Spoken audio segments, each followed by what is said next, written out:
Hey guys, what is up? Fig Nukem Records here, back again with another video. Today is going to be Metal Masterpieces episode 5, and today's album is going to be Def Leppard's Pyromania. This album was released on the 20th of January, 1983 on Vertigo Records in Europe and Mercury Records in the US. Of course, this is the original US copy, so this is going to be on Mercury here. On the back here, we got some of the pictures of the band members. Of course, you got, I believe, Joe Elliott here. It's going to be Steve Clark here. I believe it's Rick Savage here. And then, Rick Allen. Oh, I knocked my thing here. Rick Allen and Phil Collin. Of course, it doesn't have Pete Willis on the back here, I don't believe. Nope. But was also actually playing guitar on this album as well. As long as actually a little feature from a classic Yes member, Tony Kaye. So I don't know if anybody, it's kind of a fun fact, little thing there. But yeah, it's a kind of a 3-guitar attack, but not shown on the album, weirdly enough.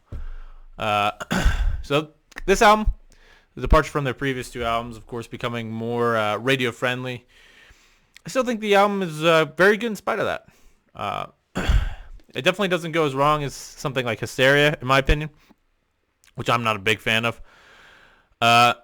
It still has a lot of heavy rocking moments, and no songs about pouring sugar on yourself, so that's always good. Now sadly, it kind of makes me feel like it's missing a real epic, kind of like When the Walls Come Tumbling Down on their first record. Yeah, that song probably my favorite Def Leppard song. So, but still, I think the album has some real raunch to it, while also still being highly catchy. The instrumental can also be really heavy at points, but also, the riffs get stuck in your head.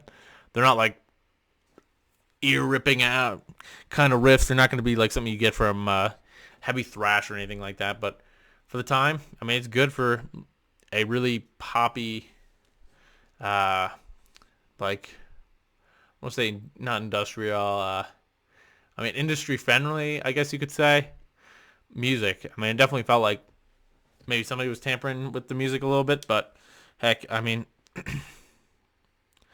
it's really well mixed, and it's got, catchy and anthemic choruses, which, big 80s kind of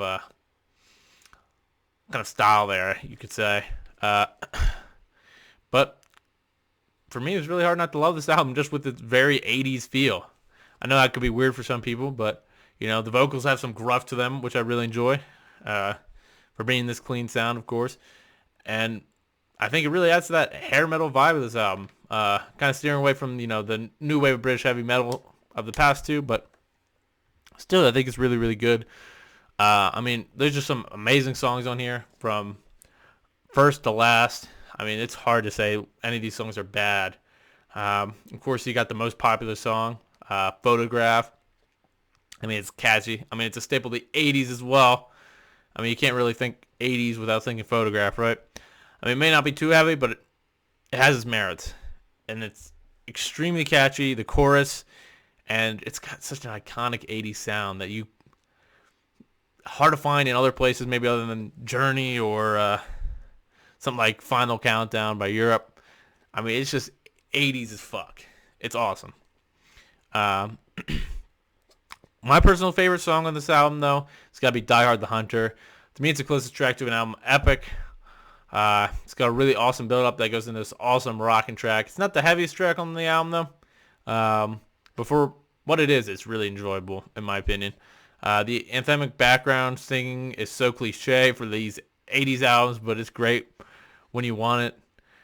I also really just enjoy the instrumental. It's nothing crazy, but it sounds good to my ears. It's nothing like, it's got to be rip-roaring or some dude jacking off his guitar for, 2 minutes or 3 minutes long.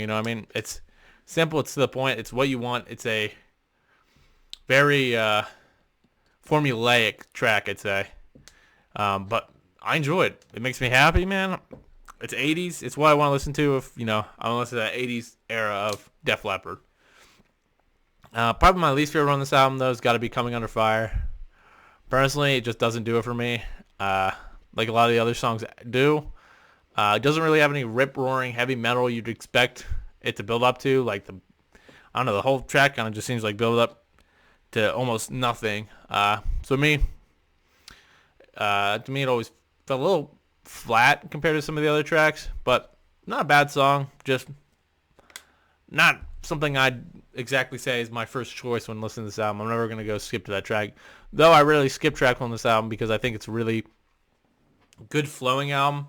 I think it has some better flow than their earlier albums, in my opinion. But I don't know if it's as good as some of the earlier ones. I still think it's a great album. My main problem, maybe, I don't know. This album cover is meh. I do think it's better than the Hysteria one. I think this is kind of when their album covers started going downhill. I mean, High and Dry, but the first album, it was decent. With that, semi-truck, and this back is kind of awful. I don't really like it. I don't like how they do the track listing here. Of course, I don't know. It's all types of weird stuff. Of course, it gives you the see, guitar backing. It actually does say, it just doesn't show a picture of Pete Willis, but it does say here that he was on there. Of course, it's got some backing vocals by the Leopardettes. Keyboards. I don't think Tony K is actually like listed on here as anything. Just says keyboards. CMI Fairlight computer. Programmed by John Congos. A bunch of random crap. It doesn't actually have Tony K on here, but he said he's on here, so I believe Tony K. All right, let me see. I don't see. Yeah, I really don't see him on here, but nevertheless, cool album. For my rating, I'll probably give it an 8.9. 8.9 out of 10. I really enjoy the album. Really catchy. I mean, can't go wrong with it for 80s hair metal. I don't know what you want to say. It's not really new wave of British heavy metal like the first two albums, but still, kick-ass album. 8.9 for me. I don't know if it qualifies as a masterpiece to me. I think it's pretty fucking close if it's not a masterpiece. That's going to be all for this video. Thank you all for watching. Drop a like and a subscribe down below. Let me know what you think of this album in the comments. Thank you. Have a good rest of your day.